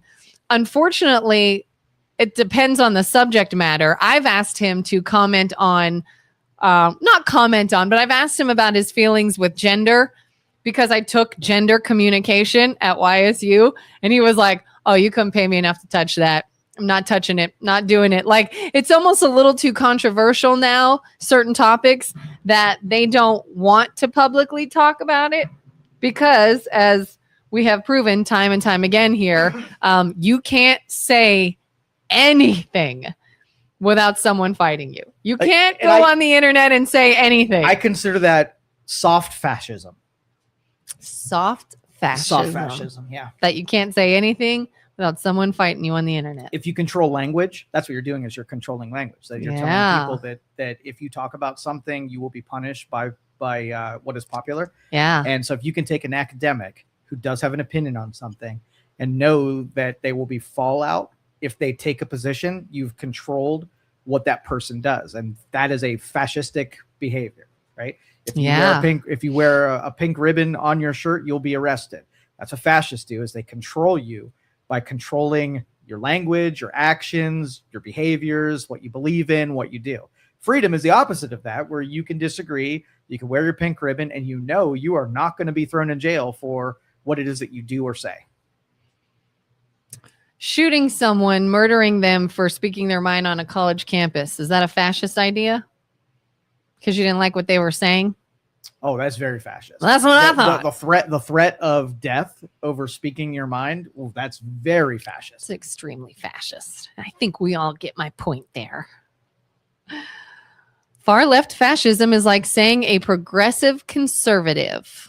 Far left fascism. All right, we're getting too much into semantics. I mean, we took the word, we know when it should apply, and I can say that I don't think we agree on when it should apply, but where should it apply is that if you don't like fascism, if you don't like authoritarian control over your thoughts and actions, when you see it in front of you, you could say you're not a fascist, right? Yeah. But you are doing things that can lead to fascism as the verb. And when we see those things, we're like, oh, this person wants to control my activities by taking control of my healthcare. I don't like that. And I'm going to say no because I don't like fascism. Yep. Carter says, I'll pick Joe over any YSU professor. Really? Carter's such a fan. I could be a good teacher. What? Okay. And Janet says, and what was so wrong with DEI? Fox News. What was wrong with DEI? It was discrimination. It was using, like whether or not it be giving a job to someone because you wanted a specific outcome rather than the merit of, putting someone in a position. Mm-hmm. It was inauthentic. It was fake. It was a lie. And I'm glad that it lost a lot of its popularity. It had a lot of corporate support for a while because the populist attitude was that it benefited them because they looked like they were the noble company. And now after you see the results of it and where it went wrong the most, that it's less popular. And I agree that, just like in subsidies for businesses, if you need to put a short-term catalyst to get something to happen, like if we looked around at teachers and it's dominated 90% females and we wanted more males to be in a teacher setting, if you did a program that, enticed or invited men into the teaching profession, do it short term. But if I was just like, I want 50% split of teachers. So what I'm going to do is I'm going to make 50% of the seats unavailable to women at all. Well, there might be a really good teacher that had high merit and can't get that teaching position because you've got 50% of them, allocated for someone who doesn't want the job, isn't qualified yet for it. But since you want it so bad, you're going to displace the good teacher for the thing you want. And that's just evil. Yeah. I still want to check out Ground News. Have you tried it? I don't know what that is. Ground News, I have not. Ground News. I don't know what that means. And finding the whole story on thing, I'm going to tell you that I get almost all of my news from X, right? I'm telling you, you guys don't realize how much Elon saved us by purchasing X. Like, I cannot think of another uncaptured, unbiased means of getting the information that you want that's curated for you. It's not perfect, but it is better than anything else that's out there. Google News feeds, Yahoo, all of those other, aggregators, because that sounds like an alligator. So aggregators, right, are still have a tendency to deprive me of the kind of information and news that I'm looking for. And they go after the bigger news sources rather than the ones I would select. And so like I'm reading stuff from agencies that I wouldn't pick up their newspaper or open their magazine or even turn on their deal, but the information would flow into those aggregators where all the stuff that I didn't want to read. But in X, I get to select by following and, reading the comments of certain agencies. So there's ones that are maybe on third tier news agency. I get primary in my feed for those, and the New York Times and whatever, I don't follow, I don't engage, I don't look. So it completely disappears from my radar. And I love that. I should maybe, I'm not on X. Maybe I should be. Let's see. Which one do you want? Feelings on invasion of Venezuela, now Iran, Greenland next, then Cuba, possibly Colombia. I don't really have any feelings on it. Is it just kind of conversation right now? We've not actually done any other than Venezuela. The going after Greenland, Cuba, all that. Is that kind of just talking points? I hate this conversation altogether, right? Because as an interventionalist, non-interventionalist, I don't like us mucking in other territories. Either we're going to say that we're going to capture and increase our territory through conquest, right? Which we did that for a little while, and it was really messy and created a lot of problems. Most of our assets that we have today were because of that conquest. So I know it was necessary. So grabbing Greenland, like, do you think we should have Greenland? Do you think we could take it from the Danish? Would we want it? Does it give us some kind of strategic advantage? I don't know. All right. It makes me feel uncomfortable that we're willing to take over a territory when Greenland is not exactly suffering. They don't really need to be taken over. But here's what I mean when I say, are we? I mean, it wouldn't be the first time Trump just sort of floats an idea out of his head that probably shouldn't have come out of his mouth. But it's happened. He started off his term talking about taking Greenland. It's new in the news. Yeah. So he's fixated. It's not a distraction. He really wants Greenland as part of the strategic whatever. And it would be helpful to be able to know what that true strategy is. Yeah. We had military bases there so that it wasn't even like that part of Canada or that part of the Atlantic or whatever ocean is up that way. It wasn't like, we didn't have presence there already for a sneak Russian attack or China attack or whatever. They've got resources that they're not exactly using at this point. So I could see us wanting to, if we had a lithium deposit with an enemy right now, we need more lithium, and we go to Greenland where we could just take it over and then harvest those resources. That's good for the national interest to have access to more natural resources, especially if, it's pretty safe because it's not like Greenland's going to put up a fight if we wanted to take part of the territory.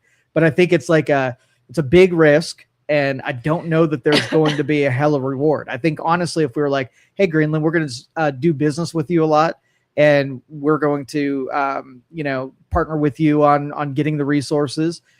You've been friendly with us. We've been friendly with you. So I think there were other ways other than taking the entire thing that it would have been a little bit more popular.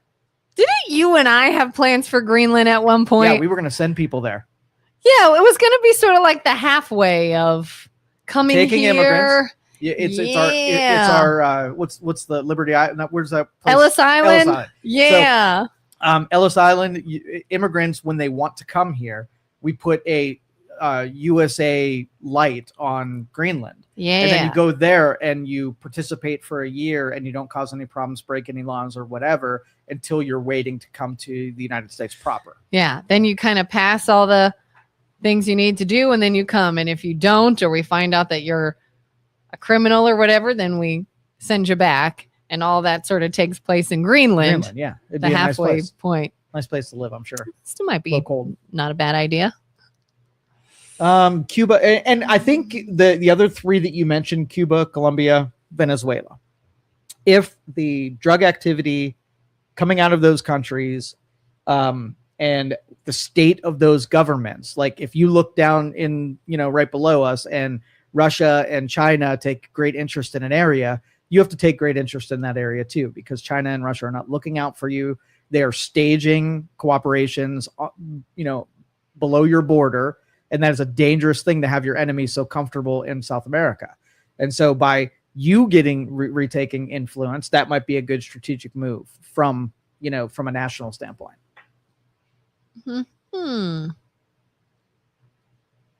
CNN pushed Russian collusion and the laptop that was fake for 3 years. I don't believe a word that comes from CNN. But they catered to the people who watch them. And if they broke laws, they should be imprisoned and put in a jail. That's a slippery slope because once you give firepower against media agencies, it could be misused where I just go after you because I don't like what you're saying. And that's why I'm super uncomfortable with it. Now, what that did was that emboldened the media to go off the reservation so bad because they hid behind the protections of the media. And I don't think any assault on any of those networks that have been sued have been just to silence or shut them up. It's been that they've actually misbehaved and, were due some kind of punishment. Yep. There was Russian interference in our election. They couldn't prove that Trump colluded with them. Right. And in every election, there's interference. And as inept as our government is, knowing that our enemies try to create chaos and disrupt us, just like some of our citizens that live here and non-citizens that live here. And so, every election, they are trying to compromise.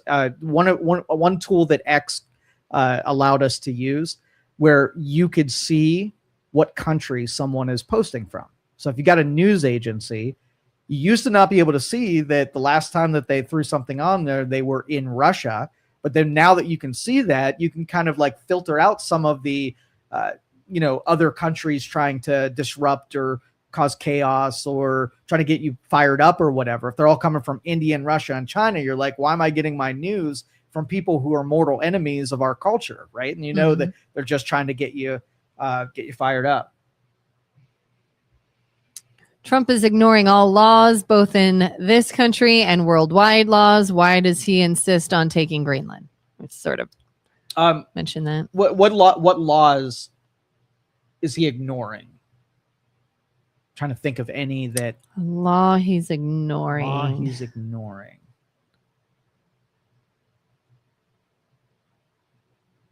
All right. See, I can't think anything off the top of my head. So if you can kind of guide me into what law you think he is breaking. Tired of listening to politics. It's Youngstown's talk channel. Maybe talk about Youngstown Day.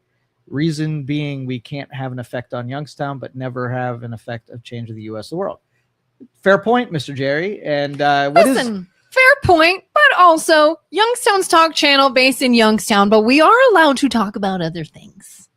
We're based in Youngstown, and we talk about everything. But Jerry wants to hear something about Youngstown. Yeah. I'm willing to talk about Youngstown. What do you want to talk about? My husband told me this morning that what's it called? The plant that you like? The AI plant. Data center? Data center, yes. Yeah. The people trying to bring that are suing. Is it Lordstown? Are they? I hope so. I didn't watch this, so I could be butchering this. Catching everyone up. So there's extreme interest in putting data centers all around the country. And they're using mostly brown spaces. Things were already deemed for industrial purposes, old warehouses and where steel was manufactured, old mills, and spaces that you can get dirty. And we're kind of already, it's been dirty once, it can be dirty again. And Lordstown was, they took interest in Lordstown, one of the major, I think it was ChatGPT and the companies that were behind that, putting a data center in Lordstown, and fought tooth and nail. The council for the city did not want a data center to be located in Lordstown. And really what's required from a council is to learn about it, present it, and have it voted on.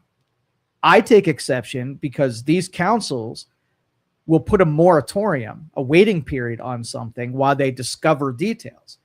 But if they don't ever want to deal with something, they will put a 1-year moratorium. See, a moratorium to me is we need to call experts and we need to do research, and then we'll come back to you, give that to the voters. Use and let this them time to actually decide investigate. Or decide whether or not a permit is issued. And what that happens is when you get something like data centers where it's waning public support because of the consumption of water and the electricity competition for your grid and incessant humming, the humming, the noise pollution that ends up happening. So then you do your research and you find out, okay, what is the consumption and how are we going to deal with that? What is the draw in electricity and can we handle that? What is the humming and how can we dampen that? And then you present and say, here's what it's going to be, right? Here's what we're planning, and then let it proceed either with a yes or no. But the moratoriums are killing me because they're just doing them to kick the can down the road, and they're not actually researching deep in. They're being obstinate that they don't want it to happen and using the moratorium to get away with it. I think that's the lawsuit. I think, again, I didn't watch it. I sort of heard it. But But yeah, the lawsuit is you're dragging your feet now. You're doing this on purpose, and you're just trying to stall and not make this happen, I think. So Elon Musk announced that they're putting a big data center in Mississippi, $20 billion data center in Mississippi. Wow. Would you like to have a $20 billion data center in Lordstown, Ohio? I'll be honest. Part of me wants to say yes. Okay.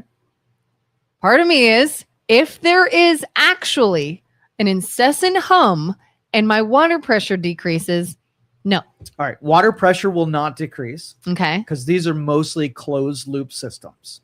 Okay. Right? And what they'll do is they'll make an initial draw of water off of a river, a lake, whatever, right?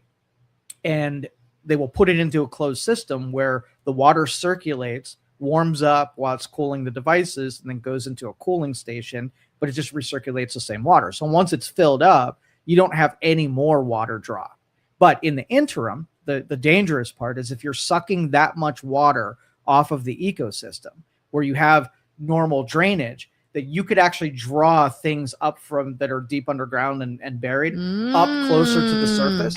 So all of these things that you manage with a plan, so that council can say, all right, we have a concern that if you pull off more than 10,000 gallons an hour, then you're going to affect groundwater in people's wells by pulling things upward that normally wouldn't happen. So how are you going to fill your water systems and do it safely so that you don't affect that ecosystem? And the person on the other side of the table says, oh, we didn't think of that. And then it's a good thing we're doing a moratorium. So go think about that, because we're not approving anything until you tell us how you're going to deal with that.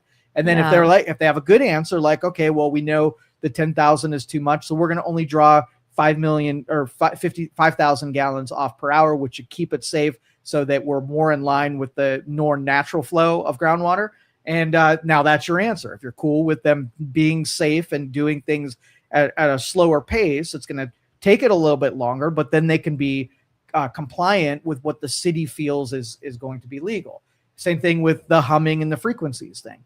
All right. So you go to a place that was just built, and they've got dampening to keep the frequencies contained within the building, and a house that's 100 yards away. Maybe that's the thing where if you take a decibel meter and you walk around, you can't have any of your noise pollution reaching beyond 100 yards of where that is. Now you've thrown down the gauntlet of, if you want to come here, we want you here, but here's all the things you needed to protect the community from what could happen and has happened in other places.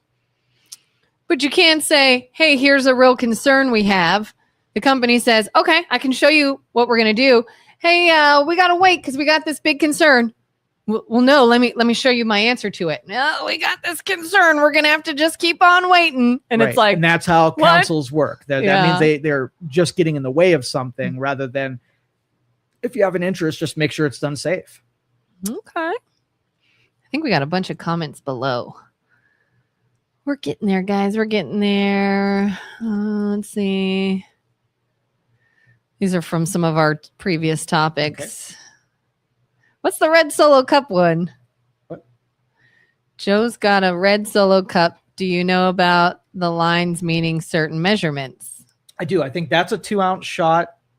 That is a 16 ounce. Well, no, that would be probably 8 ounce. And I don't know. Is that true? Yeah, lines mean something. They do that on purpose? Yes. Yeah. How about that? Yeah, there you go. See, I learned something new today. Red Solo Cup.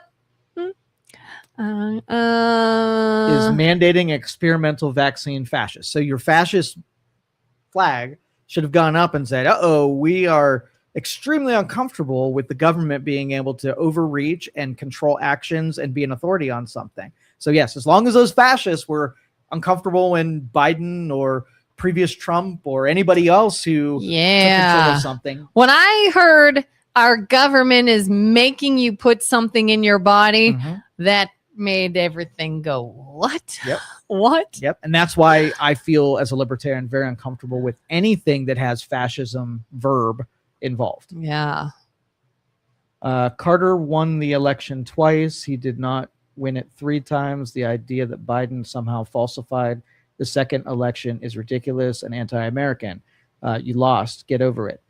But the curiosities, especially the things that even have come out now, vote tabulations. I was reading this one yesterday that they had, I think 100,000 votes, and it was somewhere, I want to say either Minnesota, somewhere up that way. Minnesota is just like the whipping boy of our states. Everything bad happens in Minnesota. Yeah. But yeah, you had governments that were trying to get ballots, foreign governments trying to involve themselves and put some fictitious all Biden votes, 100,000 Biden votes in a voting scheme that posted the votes in the same number count like 100,000 times in a row. Very suspicious things.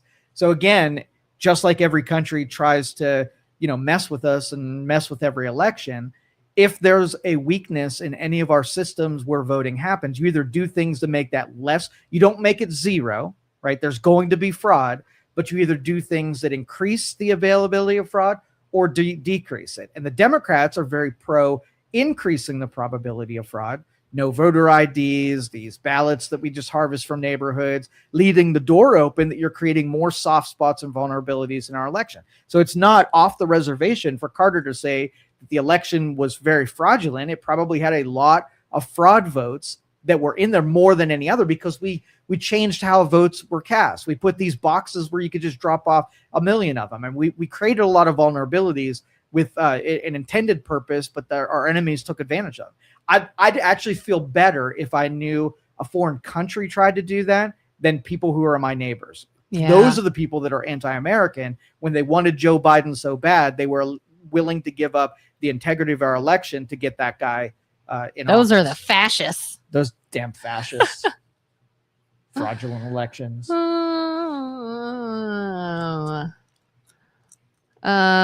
Ground News is supposed to show all the angles and expose the bias. That'd be cool. X is the best source for news. LOL. Absolutely. Carter, this is the problem. You see American politics as a war to win when it's not that at all. We should be working together instead of trying to win some kind of battle over politics. That's why people get all upset when conservatives try to play games over being liberal versus conservative. But Matthew, if we really just wanted to have unity, right? Democrats can't go 45 seconds before jumping off of that whole unity thing and going after conservatives. You cannot do it. There's so much anger and resentment about where we're at that the petty politics is, I can pass on it because I hate talking about it anyway. Democrats cannot pass. Joe Biden says, let's turn down the temperature after something happens, right? Something chaotic happens. Yeah. He couldn't go 2 press conferences before ramping up the temperature again. He can't do it. Matthew is the only one in this comment section today that called somebody a name or called them stupid. And then Matthew, you say, we need unity. We need to be working together. And we're not arguing to win. But I bet you Carter would be more willing to work with you, even though you just called him an idiot, than you would be to work with Carter because you think he's an idiot. Look at Carter and Julie. They can banter and they can argue and then they can shake hands and go about their day. Very important. I'm not sure Matthew can do that. Planes are on the tarmac. Okay. Janet asks a very important question. Where are the Epstein files? Where are the Epstein files? I wonder that every Friday when I do my weekly update about how there are predators still doing important things, making lots of money, still in positions of power, nobody indicted, nobody went before a judge, and nobody's in prison. Speaking of that, Hillary Clinton did not show yesterday, did she? So both Bill and Hillary did not show up for the hearings on the Epstein files. Yeah, supposedly there is a push to act on holding them in contempt of Congress. You think they will do anything? Hold your breath on that one. Does anyone think the Clintons could be going to prison? Anybody? No. Anybody? Obama's not going to prison. Clintons aren't going to prison. Nobody's going to prison. Nobody goes to prison. That's my prediction. Nobody's going to prison. Except unless they are lower tier. Yeah, if you can get me some lower tier fall guys and put a bunch of people in prison that get blindsided by this. Kind of like yesterday where we're like, well, Steve Bannon and what's his face went to prison. And we had to actually have a discussion about who they are and what they do. Mm-hmm. I think anybody would know who the Clintons are and who all these, and those people not ever going to go to prison. Taking Greenland will destroy NATO. Do you think maybe NATO just needs to be destroyed? Do you think it just needs to start over? Do you think it will, being the sugar daddy of the United States, is not going to pay all of NATO's bills and be the sacrificial lamb every time? Yeah. Ideally, it would be changed, but do I think it will? No. But you can't ignore that, during the Cold War, there were threats that everybody knew was important to have a world agency that would keep those threats in check. Yeah. Right. So you're going to judge how well has NATO done at going after countries that are posing a threat. How thick are their balls when it comes to that? And it's not very. We've forgotten that it's even a threat to have nuclear armed countries that use nuclear to control countries and to, if NATO was a real thing, right? Then the North Korea, every time that they said, we're going to have a nuke, right? Nobody in the organization wants North Korea to have a nuke, but they still develop technologies that enable them to get a nuke. And then everybody pays them off, right? Gives them money. So because their brand of communism, creates not a great country, not great services, not a good population that's very prosperous. Yeah. And so they use the threat of nukies to get money, right? It's just a business for them. Like every 4 years, like, hey, bank's account's getting low. Let's say we're going to have a nuke and everybody sends us money and we're good for another 4 years, right? So if you were NATO and you're like, okay, countries with all of superpowers, people that have money, let's all do an equal share into this. And we're going to go to North Korea, and NATO forces are going to say, listen, you can't use the nuke threat anymore against it. That's against what all of us agree in the agreement. Geneva Convention. Right. But if you have China and Russia, and you have terrorist nations that have influence within NATO, that they forget their purpose and their principle. It's almost like they're pro everyone but the United States, pro Western ideals, right? And it just became, it's a tool that's not working in the interest of the United States. So why would the United States continue to sacrifice themselves, send them money when there's no U.S. interests that are being performed by something we're paying a buttload of money for? So that's why I think NATO needs reimagined. Reimagine NATO. Carter kind of said what I said. Work together when you said 10 IQ. Give me a break. Matthew says, I wasn't trying to call you stupid, but your argument to me was very shallow, hence why I called it a 10 IQ comment. Carter says, I accept your apology. I love Carter. That was perfect. I accept your apology. Oh. Could all the odd and huge swings of attention and unhinged words and actions be an indicator of a larger issue with Trump? The substantially swollen legs, ankles, the bandages, band-aids on the back of his hands, indicative of infusion sites, his slurring of words while speaking lately, his posture while standing and walking, more hunched over, etc. These are all indicative of a frontal temporal dementia.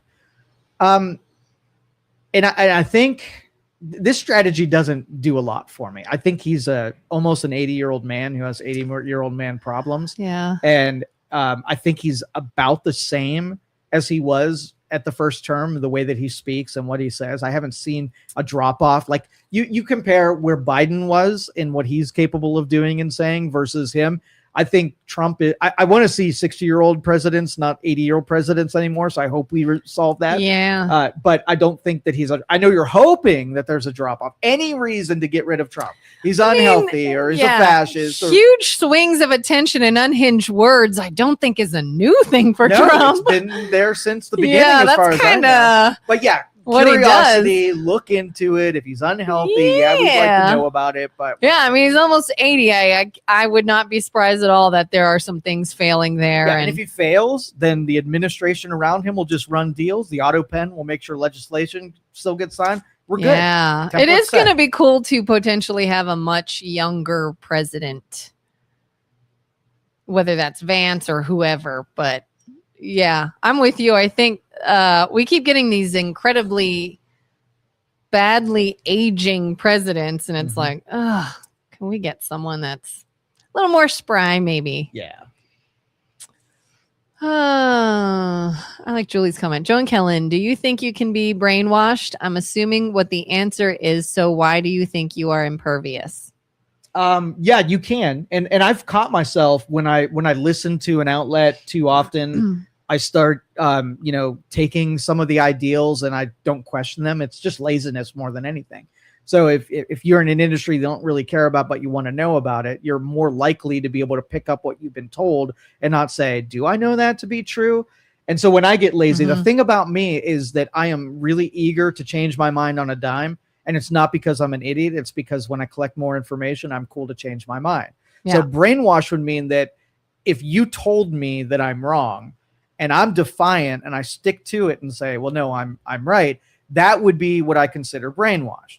Am I captured at moments where I need more information before I get to a full truth? I am sure I've had elements where I too soon got confident in some kind of idea, and it happens regularly. Yeah, I used to blindly hate Trump, and I couldn't tell you why.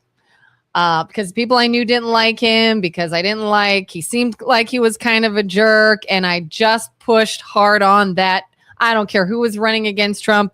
I'm going to vote for them other than Trump. I just hate that guy. And then I went, maybe I should actually look into some of this stuff. Maybe other people have points. Maybe there's some good things to look at here. And again, I don't love Trump, but I started to see things differently once I looked at other things. Admittedly, I find that I will become a little defensive over RFK Jr. because for a while I was looking into a lot of his information. I was on his website. I was watching interviews about him. I was listening to his speeches. I was seeing what other people were saying. And it got to be where the moment somebody said something that sounded contradictory or unpleasant about him, I was, like knee-jerk reaction, I got to defend him. And I did start to realize, let me quell the fangirl and make sure that they don't have a point. Is he actually a little crazy? Is he actually a little misguided? Does he know what he's talking about? And so I had to go back and, again, I still like him, but I had to watch that instinct to defend him and actually say, he is still in politics. He is still a human being, and he can do things that either don't make sense or I disagree with. I still like him. Okay. Yeah. Hope that answered your question. Brian says, Joe, link in your message to the WFMJ article posted yesterday. Okay, I will take a look at that later. Matthew says that's what happened, and Amazon built a DC data center in an old farmlands and pulled up nitrates from the table. Yes, that absolutely happens. And once we know that, and when you have an industry that's sort of in its infancy, we have not ever done this to scale with so many data centers. And so let the people who are engineering this find out the downsides and adapt and fix those things so they don't cause a problem. So if you built one and you didn't pay enough attention to the frequencies and humming that happen, the next one you build, make it better. And eventually we can adopt out and set these standards so all of them are uniformly protecting their local cities, villages, towns, states, whatever, from doing it poorly to doing it, right. So. Jerry says, ouch, Kelin, didn't mean to have you feel I was looking to direct your program to local issues. There are many local topics that people can help work to improve our area. My bad. Ouch, Kelin. Sorry to try and program direct to something local and possibly have an effect on. I apologize for asking or having an opinion. Jerry, I was mostly kidding there. And that may not have come off. So sorry, Jerry, if it seemed like I was being defensive. I was mostly kidding. Jerry is cool, and I like Jerry, and I like his comments on here. Well, we have opinions, and we never have sheets of paper telling us what we're going to talk about. We are guided by whatever is important to you guys. So throw something out there. If it's something on the local side, if it's something on the national internet, I don't really care. We have opinions about everything. Yeah, and we asked you guys in the beginning of the show, what do you want to talk about? So, right. Jerry, that was sarcasm on my part, which clearly didn't read or come through, but you're all good. You would feel better if Russians infiltrate. Well, let me make that more clear.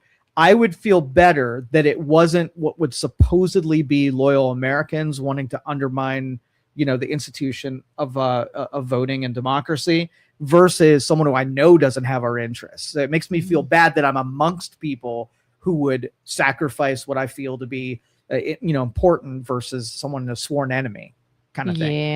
Yeah. Bill didn't show because he's afraid of revealing his affair with our current president. Funny guy. Okay. Rockland County, that would be New an York, interesting headline. Zero votes for Kamala, even though Dems won down ballot. Lawsuit in progress for sure. And I think that anywhere, because I honestly, if you had 2016 and you saw a bunch of cheating, and then you saw 2020 and you saw a massive amount of cheating, you have two choices. You can either stop the cheating from happening or go do it yourself too. So I wouldn't be surprised if a lot of zealot Republicans decided to just start doing the same shit that the Democrats were doing. And so you just had a cheat fest where we were trying, instead of just making it a person that wants to vote can get a ballot and it can be counted appropriately and relayed chain of custody to where it goes. That's all we want out of it. Anything that breaks it, makes it harder, makes it more complicated is just inviting more fraud into the system. And we are very weak on how certain areas are open and vulnerable to fraud. Yeah. And banks figure this out, right? Yeah. Banks have a way that if you take money out, they know if you should take that money out and recording it so they don't let you take it out more than once. Like we figure out how to make one transaction important enough to pay attention to and make sure it's secure. The Epstein files are under 15 more news distractions that are spread out over the next 2 to 3 weeks per distraction. Emmanuel, do you truly feel that they are working hard to get indictments from the Epstein list? Do you get any indication that other than, go through millions of pages of documents and just like putting them out there so no one has time to read any of it and nothing new ever gets put out? Like by the time that they release a document that actually has something, we're not going to read them anymore because we got so millions of pages of crap that are meaningless. And kind of like what he's saying is, as soon as the public cries out again about the Epstein files, here comes a huge story. Here's 100 pages. Oh yeah, the distraction. Yeah, side. That's kind of what he's saying is like, oh, we better release something big. What happened? Oh, Minnesota, or oh, this happened, and don't look at the Epstein files. Yeah, and the Epstein files now have become so politicized. I don't blame either the Clintons for not showing up at a hearing because the left was like, I want the Epstein files because I know Trump is there. And then the right's like, I want the Epstein files because I know Bill Clinton's there. And it's just fodder. Like the rest of us just want to know everybody who's there. We don't care who's on it, just that everybody that is on it and did things that were illegal go to prison. So we're not aligning here. When it's political, it's stupid. Yep. There's a bunch more. Oh, we're almost out of time. They did it all for the Nuki. The Nuki. So you could take that cookie. I like that. They did it for the Nuki. Love those red chairs in the background. Those are some cool chairs. Thanks. Julie doesn't like my anti-NATO stance. I'm not a big believer in how NATO is situated right now. Should we tear it down and make a new NATO that pays attention to things and has some teeth and has, pure buy-in from everybody that's involved instead of sugar daddy United States that pays for everything? All right, let's get out of here. Thanks. Leave it on. Do it all for the Nuki. So you could take that cookie. Thank you for listening to this show on Youngstown Studio. This is original Youngstown content. Feel free to share our videos and tell your friends about us. Don't forget to subscribe to our YouTube channel and follow us on Facebook.